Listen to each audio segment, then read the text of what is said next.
17 বছর ধরে লড়াই করেছেন বলে বাংলাদেশের গণতন্ত্রকে আবার গলা টিপে হত্যা করার সুযোগ নেই। মাননীয় স্পিকার, আমরা কোনো কথা বলতে গেলেই আমরা দেখি যে হচ্ছে বিভিন্ন সময় যখন হচ্ছে আওয়ামী সংসদ ছিল, ফেসিবাদের সংসদ ছিল, তখন স্বজন হারানোর বেদনা উঠে আসতো মাননীয় স্পিকার।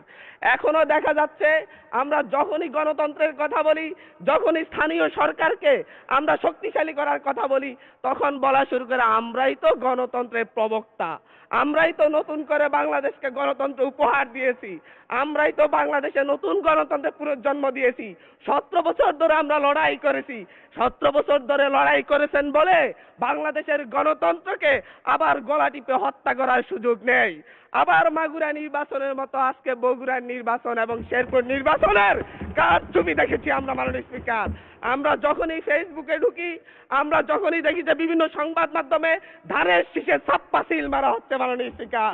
আজকে 2024-এর এমন রক্তক্ষয়ী সংঘাতের পরে আজকে যখন একটা উপনির্বাচন এবং একটা স্থগিত হওয়া নির্বাচন হতে যাচ্ছে, তখন আমরা দেখছি বিরোধী দলীয় এজেন্টদেরকে ঘাট ধাক্কা দিয়ে বের করে দেওয়া হচ্ছে, কেন্দ্রের ভিতর ঢুকে এজেন্টদেরকে আহত করা হচ্ছে এবং ছোট ছোট বাচ্চাদেরকে লাইনে দাঁড় করায়, স্কুলের বাচ্চাদেরকে লাইনে দাঁড় করে ভোট দিতে দেওয়া হচ্ছে। এর চাইতে নির্লজ্জতা আর কি আছে মাননীয় স্পিকার? এর মধ্য দিয়ে মূলত আরেকবার বাংলাদেশকে সংকটে ফেলা হচ্ছে। একটা বিষয় হচ্ছে, আমাদের যে ট্রেজারি বেঞ্চ রয়েছেন, ওই ট্রেজারি বেঞ্চের নেতারা বারবার বাংলাদেশের গণতন্ত্রকে হত্যা করার চেষ্টা কিন্তু করেছেন, কিন্তু ওনারা ব্যর্থ হয়েছেন, আওয়ামী লীগের মতো সফল হন নাই। 1994 সালের মাগুরার নির্বাচনের মধ্য দিয়ে ওনারা চেষ্টা করেছিলেন একতরফা নির্বাচন করে টিকে থাকতে। 1996 সালে একতরফা একটা নির্বাচন করেছিলেন, 12 দিনের মাথায় জনগণের চাপে সরকার থেকে পদত্যাগ করে তত্ত্বাবধায়ক সরকার ব্যবস্থা দিতে হয়েছিল।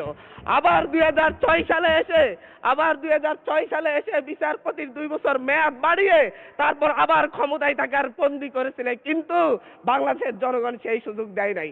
চুরি করা যায়, কিন্তু চুরি করে সেটা হজম করা যায় না, যেটা আওয়ামী লীগ করেছে মাননীয় স্পিকার।